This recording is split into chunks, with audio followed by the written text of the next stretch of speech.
We have arrived. Please join Jeremy Carter on his journey.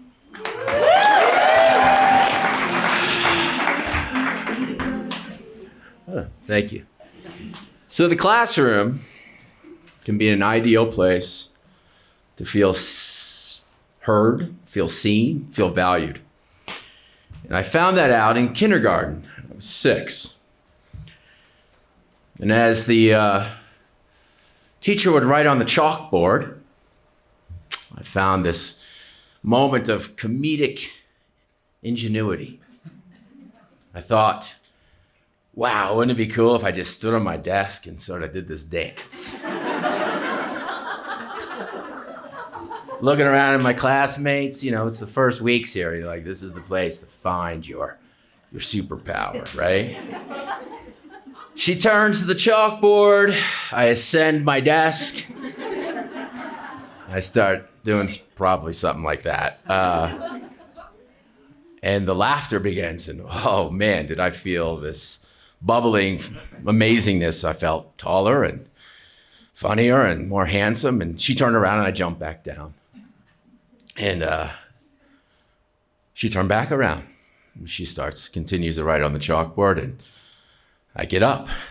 And then I ascend onto the desk again. And I start doing my dance. And this time the laughter is even louder and greater. And I'm like being filled with this like, oh my God, this power, it was very undescribable at first. She turned around, I jumped back down. And well, on the third time, she turned around, and as I was about to get up on my desk, she turned back around and she caught me. And I sat there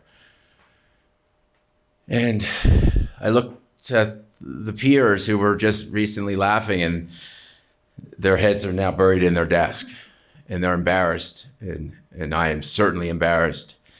And I sort of turn back to the worksheet and the overlarge number 2 pencil, and I just this fear comes over me, and it's guilt and it's shame.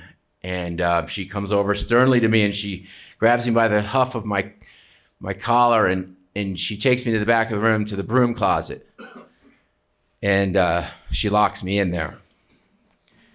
And so I'm in this dark broom closet, and the smells of disinfectant floor cleaners are sort of washing over me. And I'm filled with this, searing heat of shame and guilt, and I'm embarrassed. And the lights dimming through the, threshold of the door, and the shadows of the mop bucket and the brooms are laughing at me and sneering in disgust. And they start walking in the recess or lunch, and I'm like, my lips are pursed up against the door, and hey guys, let me out.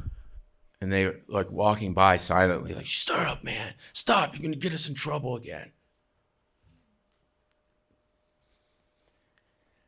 So I made a decision right there that from here on, I am going to find a way where I'm still able to please the adults and manipulate them that I am a good kid. And at the same time, I'm going to continue to use what I found as my superpower as humor, whether it's like commentating behind a microphone, or I'm bartending, or I'm being the town drunk or the storyteller. And so I also find this way to say to my teachers from there on out that I compliment them, and I raise my hand in class, and I become what they think is genuinely interested. And at the same time, I'm finding humor with my peers, and usually at someone else's expense. And this continues through high school. I'm sort of the underclassman who gets invited to the upperclassmen parties. I find the value at the time to become funnier, taller, more handsome with drugs and alcohol. And I'm now sort of the life of the party. The older co-eds ask me to the dances and the homecoming and the proms. And I'm still figuring out this social hierarchy. And I look at it and I go, this is very interesting, and I'm not sure quite how it's going to play out.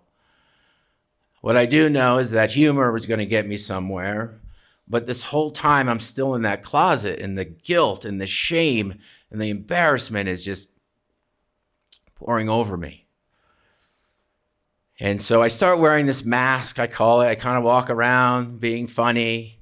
I become a teacher, ironically, and although I never locked anyone in the closet, I certainly would love to, some of them. And I love you dearly, some of them are here.